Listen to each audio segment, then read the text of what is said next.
اور سبھی ہندوستان کو استعمال قابو کرنے کر. کی خواہش نہیں رکھتے. ایسا تو نہیں ہے کہ سارے ملک جو ہیں وہ پاکستان کو استعمال کرنے کی خواہش رکھتے ہوں. بالکل صحیح کہہ رہے ہیں آپ. ایکچولی یہی ہے, جب آپ اپنے پیروں پہ نہیں کھڑے ہوتے تو آپ استعمال ہوتے ہیں. اگر ہم وہ ساری چیزیں مٹی سے نکل کے ہماری فیکٹریاں وہ بنا رہی ہوتی ہیں جن سے ہم اسلحہ بنائیں, وہ روزمرہ استعمال کی چیزیں بنائیں جیسے چین بناتا ہے, تو ہم بھی آج اپنے پیروں پہ کھڑے ہو کے اپنے فیصلے خود کر رہے ہوتے. ہندوستان تک بہت حد تک فیصلے خود کرتا ہے, لیکن بہت چیزیں وہ نہیں بنا سکتا. اسی لیے آپ دیکھیں اس کی دفاعی صلاحیت جو ہے وہ ایک حد تک معذور تھی کہ اس نے خود اپنا کتنا ہی کیوں نہ ایڈوانس ہو گیا ہو, اس نے ابھی بھی رشین اور امریکن یا فرینچ ہتھیاروں پہ انحصار کیا تھا, اور پاکستان نے چین کے اوپر. تو یہ یقیناً بالکل بات درست ہے کہ پاکستان استعمال ہوتا آیا ہے اور ابھی بھی ہوتا رہے گا. دونوں, ہاں چین بھی اور وہ بھی کریں گے. لیکن اس ڈیلیکیٹ بیلنس میں پاکستان کو بھی یہ نہیں چاہیے جو پہلے اس نے کیا تھا کہ وہ افغان وار شروع کر کے اس نے پورا سوویت یونین کو ہرا دیا. مجھ سے پوچھتے تو میں کہتا اس وار کو آپ چلنے دیں, اس کو کبھی ختم نہ کریں, آپ کسی کو نہ جتوائیں. آپ کو کیا ضرورت ہے کسی کو جتوانے کی؟ آپ اس میں دیکھتے رہیں کہ آپ کا کیا فائدہ ہے, آپ کے لوگوں کا, عوام کا, تو آپ اس سے وہ فائدے نکالتے رہیں. لیکن ہم پھنسے ہوئے ہیں, کہتے ہیں نا جو رضیہ گنڈوں میں ہے اس وقت جو ہے. اچھا تو اچھا مرزا صاحب, آپ کا کیا خیال ہے؟ کیونکہ ہم جب ٹی وی دیکھتے ہیں, انڈیا کی یا میڈیا دیکھتے ہیں, تو ہمیں لگتا ہے کہ انڈیا بڑے مارجن سے یہ جنگ جیت گیا ہے آج بھی. لیکن جب ہم دنیا کو دیکھتے ہیں, بڑے بڑے ممالک کے جو بڑے ٹاپ کے نیوز پیپر ہیں ان کی ہیڈ لائن دیکھتے ہیں, پاکستان کا ISPR دیکھتا ہے, تو ہمیں لگتا ہے کہ پاکستان نے ایک بہت بڑے ملک کو پچھاڑ دیا, یعنی ہرا دیا. کیا کہیں گے اس پہ؟ دیکھیں, میں ایک پاکستانی ہوں اور ظاہر ہے میں اگر جو بھی کہوں گا میرا کہنا باعث سمجھا جائے گا, لیکن میں اگر انتہائی ان باعث طریقے سے سوچوں تو اس کو ایسے دیکھنا چاہیے کہ جو بہت طاقتور ہوتا ہے نا, جیسے اسرائیل کے اوپر اگر یمن ایک بم بھی مار دیتا ہے ایسا جو تل اویو میں گر جائے, تو اسرائیل کی ہار ہوتی ہے, کیونکہ اسرائیل اتنا طاقتور ہے اور اتنا ویل پروٹیکٹڈ ہے کہ اگر کوئی اس کے تمام دفاعی اس سے نکال کے کوئی بم اس کے تل اویو میں گر جاتا ہے تو اس کی ہار ہے.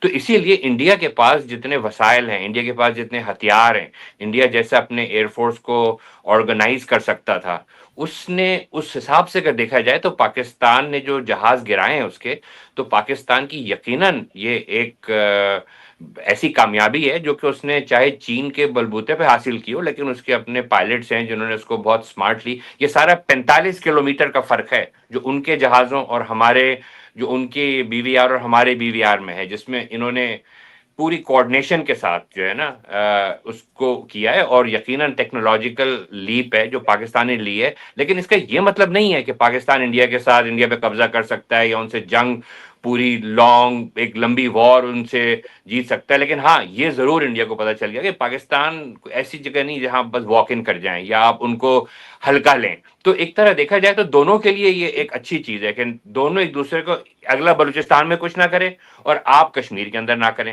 تو آپ ایک طرح میوچول کو ایگزسٹنس کے لیے یہ بری چیز نہیں ہے.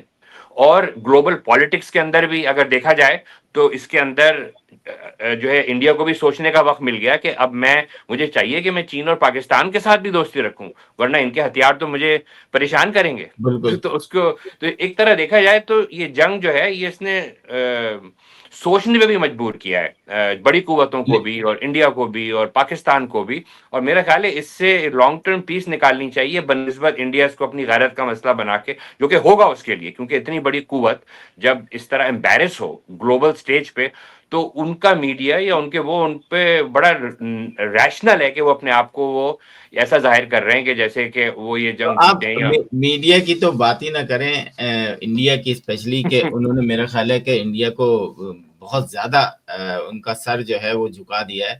اور انٹرنیٹ مطلب کچھ ایسی خبریں, میں نیو یارک ٹائم ہے یا اور واشنگٹن پوسٹ ہے, ان سب بڑے بڑے اخباروں میں بھی جو ہے انڈین میڈیا کے بارے میں بڑا مزاحیہ قسم کے جملے کسے گئے. آج ہم نے دیکھا کہ انڈیا کے جو ٹاپ اینکر ہیں ان کو بھی کہیں نہ کہیں گرفتار کیا جا رہا ہے یا ان کو آف ایئر کر دیا جا رہا ہے, جنہوں نے یہ سنسنی خیز خبریں پھیلائی تھیں. ٹاپ کی اینکر جو ہیں وہ آ کے ٹی وی پہ جھوٹ بول رہے تھے, اور جب وہ ٹاک شوز میں جو ہے وہ ان کا بیہیویئر ایسا لگ رہا تھا کہ جیسے ابھی انہوں نے صحافت شروع کی ہے. تو انڈیا کھل کر سامنے آ گیا کہ اسپیشلی ان کا میڈیا کہ کس طریقے سے جو ہے آپ نے اپنی صحافتی ذمہ داریاں جو ہیں پوری نہیں کی ہیں. لیکن ہم پاکستان کی طرف چلتے ہیں. پاکستان نے اس جنگ کے بعد اب ایک خبر آ رہی ہے کہ جناب پاکستان کا جو ہے فوجی جو فنڈ ہے وہ بڑھایا جائے. تو یہ تو ویسے ہی سب لوگ وہ تھے کہ جناب یہ بہت زیادہ ہو جاتا ہے, اتنے پرسنٹ لے لیتے ہیں, اتنے پرسنٹ لے لیتے ہیں, تو اب بڑھ جائے گا تو کیا کہے گا. تو آپ کیا سمجھتے ہیں کہ واقعی اگر آپ کو جنگ لڑنی ہے, آپ کے برابر میں افغانستان ہے, آپ کے برابر میں سب سے بڑا دشمن آپ کا انڈیا ہے, ایران کے ساتھ بھی آپ کے کوئی ایسے اچھے تعلقات نہیں ہیں, کیا کہیں گے؟ دیکھیں, جنگ کسی چیز کا بھی حل نہیں ہوتی. جیسا کہ آپ یوکرین میں دیکھ رہے ہیں, یہ ایک ایسی چیز ہوتی ہے جو دونوں ملکوں کو کمزور کر کے چھوڑتی ہے, عوام کو خون میں لت پت چھوڑتی ہے. تو جنگ کے پیچھے کوئی سیاست ہو تو جنگ کی ایک سینس بنتی ہے کہ آپ اس جنگ کو کریں یا آگے بڑھائیں یا دفاعی بجٹ بڑھائیں.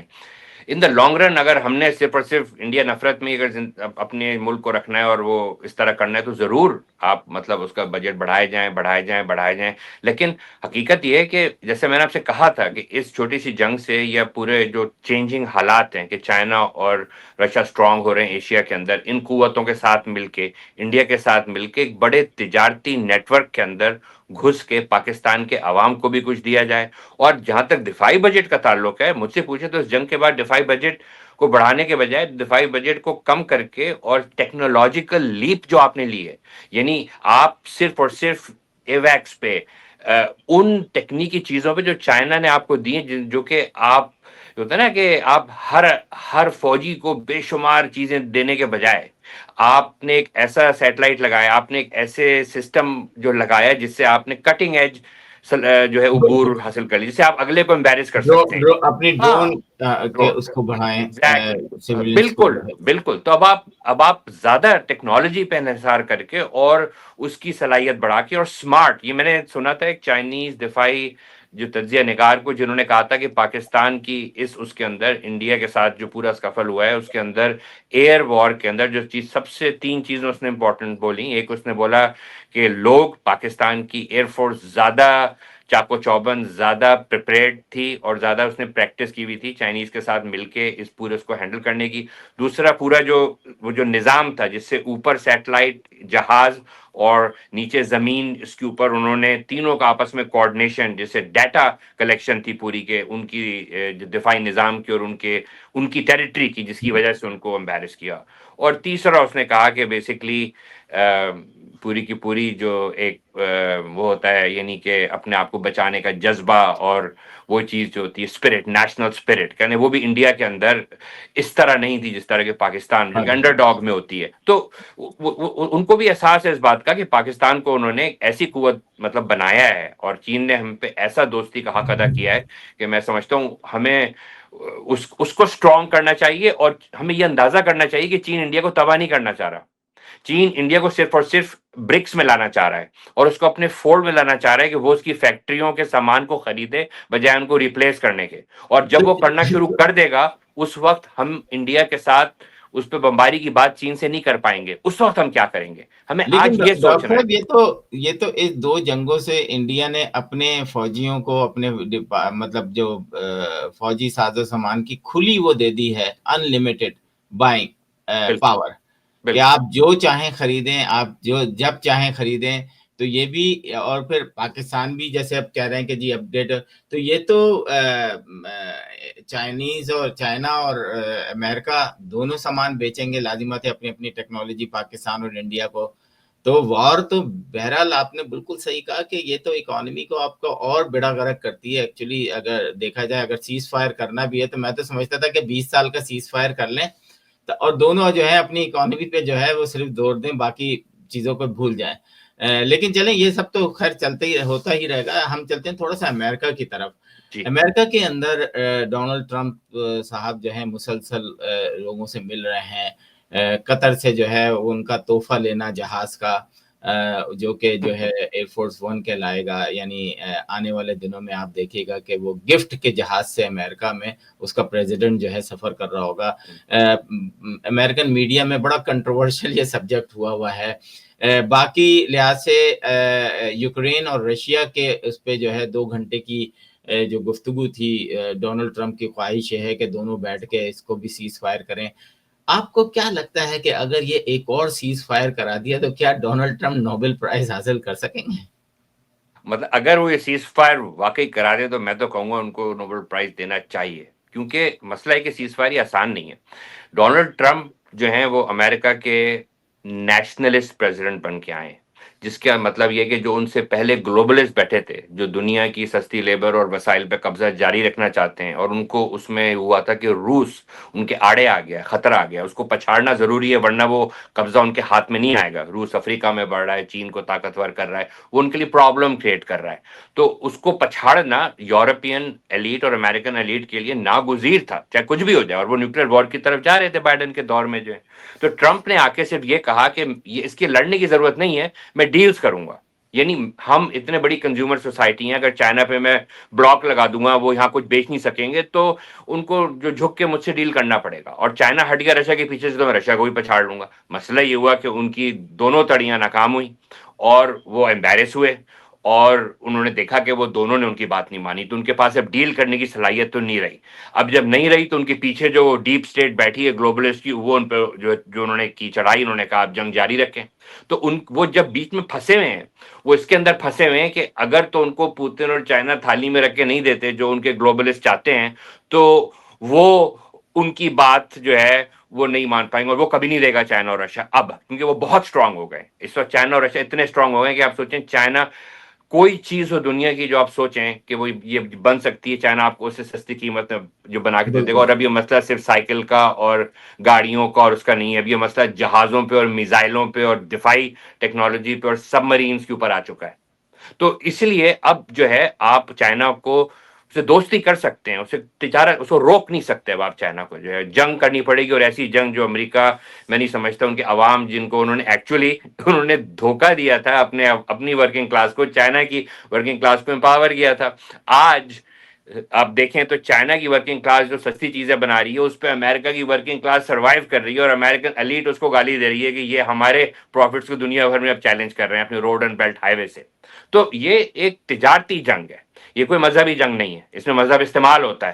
اس تجارتی جنگ کے اندر پاکستان کو اپنے آپ کو پلیس کرنا ہے، اور چاہے ان کی ہندوستان کے ساتھ ایک مذہبی جنگ ہو، اس کا تجارتی پہلو کبھی نہیں بھولنا چاہیے کہ ہم جو ہے غربت کے اندر آپ کو وہ فیصلے کرنے پڑتے ہیں کہ جن کے اوپر آپ کبھی بالکل بعد میں آپ رو رہے ہوں گے کہ ہم نے کیوں. بالکل. ہاں اچھا، آخری سوال پوچھنا چاہوں گا کہ آپ کو لگتا ہے کہ اسرائیل اور فلسطین کا سیز فائر ہوگا؟ کیونکہ اب ہم دیکھ رہے ہیں کہ مسلسل اسرائیل کے اندر اسرائیلیز بھی جو ہے وہ پروٹیسٹ کرنا شروع ہو گئے ہیں. اور میں CNN پہ بھی دیکھ رہا تھا کہ بہت سارا اچھا خاصا جو ہے کنٹروورشل نتن یاہو کو بنایا جا رہا ہے. کچھ اگر آپ کچھ کہنا چاہیں گے اس بارے میں تو پلیز. یہ بڑا انٹرسٹنگ ٹاپک، کیونکہ اسرائیل وہ واحد ایسا بیچارے فلسطینی فرنٹ لائن پہ ہیں اس وقت. یعنی امریکن امپائر تو کلیپس کر رہا ہے، لیکن اس کے اندر جو مسلمان دنیا کی طرف سے جہاں پہ اسرائیل بیٹھا ہے، اس میں شیعہ اسلام جو ہے اس نے بیسیکلی اسرائیل کے اوپر ایک کارڈن آف پورا لوپ بنایا ہوا تھا، جس میں جو ہے شام بھی شامل تھا. شام کے جانے کے باوجود یمن، ایران اور یہ انہوں نے اسرائیل کو بہت مشکل کی ہوئی ہے. اور اس میں سنی جو ہے غزہ کے ان کے ساتھ مل کے انہوں نے جو ہے 7 اکتوبر کا جو کیا تھا واقعہ، اب اس کو کاؤنٹر کرنے کے لیے ان کے پاس کچھ سمجھ میں نہیں آ رہا کہ کیا کریں. اگر وہ ایران پہ اٹیک کریں تو اس میں رشیا سامنے آ جاتا ہے. تو نتن یاہو بیسیکلی غصے میں آیا ہوا ہے کہ دیکھو ہم تمہارے سب سے بڑے غنڈے اور بدماش ہیں، تمہارے کہنے سے ہم جگہ جگہ جا کے تمہارے لوگ مارتے ہیں، دنیا کے لیڈروں کو مارتے ہیں، کرتے ہیں. اب ہم پہ برا وقت آیا ہے اور ہماری ایگزسٹنس کا مسئلہ بنا ہے، تو تمہیں جو ہے وہ ایران کے اوپر حملہ نہ کرنے کی سوچ رہے ہو. مطلب وہ اس لیے اس کا جھگڑا ہو گیا ہے، اور وہ ایز اے بدماش جو ہے اپنے جو بڑے بدماش سے کہہ رہا ہے کہ مجھے اجازت دو کہ میں جا کے حملہ کروں، میرے پیچھے آؤ تاکہ میں اس مسئلے کو پوری طرح ختم کروں، ورنہ لیکن پریزیڈنٹ ٹرمپ نے جو شام کے پریزیڈنٹ سے ملاقات کی ہے اور ان کی تمام اس کو، وہ بھی ایک بہت بڑی میرا خیال ہے چینج ہے. آپ دیکھیں دسمبر میں 12 کروڑ روپے ان کی سر کی قیمت تھی اور آج جو ہے وہ ان کے ساتھ ملاقات کر کے ان کے تمام پابندیاں ہٹا دی گئی. اس کو یہ بھی اس کو اس طرح دیکھیں کہ امریکہ کے امپائر کی کتنی بڑی مجبوری بن گئی ہے یہ کہ وہ ان لوگوں کو جنہوں نے 9/11 کیا ہے, جنہوں نے اس سے پہلے ان کی ایمبیسیوں پہ اٹیک کیا ہے, جنہوں نے اپنے ہاتھ سے امریکنز کی پکڑ کے گردن کاٹی جس میں جولانی ہے, ان کے ساتھ ان کو ہاتھ ملانا پڑ رہا ہے. ان ڈکٹیٹرز کے ساتھ جن کو دنیا بھر میں ڈکٹیٹرز کا وہ مذاق اڑاتے ہیں, ان کو کہتے ہیں کہ یہ ہیں یہ وہ ہیں, بدترین ڈکٹیٹر جو ہیں وہ سنی دنیا کے اندر بیٹھے ہوئے ہیں, جہاں پہ ایکچولی یہاں سے وہ لوگ اٹھا کے ان کی جیلوں میں جا کے ان پہ ٹارچر ہوتا ہے, مصر کی اور جارڈن کی اور یہاں کی, ان کے ساتھ وہ ان کا آخری سہارا بنے ہوئے ہیں. اگر آپ ویسے دیکھیں تو میں کہتا ہوں کہ یہ یا امریکہ کا جو قطر سے جو طیارہ تحفے میں لینا, یہ ان کے زوال کی نشانی ہے, اور یہ ٹرمپ اور ان کا ڈیسپریشن ہے کہ ان کو اس کے سوا سمجھ میں نہیں آ رہا کہ وہ کیا کریں کہ وہ اسرائیل کے ساتھ ایک ایسی دوستی بنوا دیں ان ڈکٹیٹرز کی. سوچیں نا آپ, ایک اسرائیل جو کہ جینوسائڈ کر رہا ہے اس کے ساتھ یہ ڈکٹیٹرز آ جائیں, اور ان کے ساتھ ایک جولانی جو کہ خود قاتل ہے. ان کا جو الحاق ہے جب تک اس کو آپ سی این این پہ اور میڈیا پہ دکھاتے رہیں تو وہ شاید چل جائے تھوڑے دنوں, لیکن عوام ان کی لوگوں کی یہ سنی عوام جو ہے وہ تو بڑی باشعور ہے, اور وہ اچھی طرح جانتی ہے کہ یہ کیا ہو رہا ہے, اور وہ میرا خیال ہے اتنا آسان نہیں ہوگا اس چیز کا لانگ ٹرم چلنا جو ٹرمپ کر رہے ہیں, صرف اس لیے کہ سعودی عرب میں جو ہے ہوا میں لٹکتے ہوئے ہوٹل بن رہے ہیں اور یہ ہو رہے ہیں, اس لیے ہم جو ہے غزہ یہ پورے ظلم کو پی جائیں گے. مطلب میں تو نہیں سمجھتا کہ یہ زیادہ لمبا چل پائے گا. میرا خیال ہے ایران اور یمن اور ان کی بہادری جو ہے وہ مسلمان دنیا میں زیادہ ریزونیٹ کرے گی ڈاؤن دا روڈ. بالکل آپ نے صحیح کہا. ناظرین, تجزیے پوری دنیا میں مختلف ہیں, لیکن جہاں ہم نے دیکھا کہ اسرائیل اور غزہ کا تجزیہ آتا ہے تو وہ یک طرفہ ہی نکلتا ہے. بہت سارے لوگ جو ہیں وہ ابھی بھی جو ہے ان جو روزانہ ہلاکتیں ہو رہی ہیں اس پہ غم و غصہ ہے, لیکن کر کچھ نہیں سکتے. دنیا کی طاقتور گورنمنٹ جو ہیں وہ یہ سارے کام کر رہی ہیں. تو آنے والے دنوں میں ایسا لگتا تو نہیں ہے کہ یہ پرابلم بہت جلدی سالو ہو جائے گی, جب تک کہ میرا خیال ہے کہ تمام اسلامی ممالک جو ہیں بیٹھ کے اس پہ فیصلہ نہیں کرتے ہیں, اس وقت تک یہ سب چیزیں شاید میرے حساب سے چلتی رہیں گی, اور ہم جو ہے صرف سوشل میڈیا پر یا پھر اپنے گریجویشن پارٹیز میں یا گریجویشن ایونٹ میں جو ہے وہ غزہ کے اندر جو ہے ہونے والے ظلم کو جو ہے وہ شاید جھنڈے کی صورت میں دکھاتے رہیں گے. عمر صاحب یہاں میں ایک بات آپ کی بات کاٹ کے بولوں گا, غزہ کے لوگوں کے لیے جو ہے غزہ کے مسئلے کو حل کرنے کے لیے میرے ذاتی خیال میں سنی ممالک کو جنگ بھی کرنے کی ضرورت نہیں تھی. نتنیاہو اگر صبح اٹھ کے اگر کوئی چیز دیکھتا ہوگا وہ دیکھتا ہوگا کہ سنی ممالک آج چپ ہیں کہ نہیں ہے میرے آج کے 100 قتلوں کے اوپر جو ہے. اگر بیک وقت تمام سنی ممالک کی طرف سے ایک کنڈمنیشن کا بیان آ جائے, اور یا حج کے بعد کہا جائے کہ آپ سیدھے یہ پورا کا پورا مجمع اب غزہ کی طرف چلے گا, تو آپ سمجھیں یہ جنگ رک جائے گی.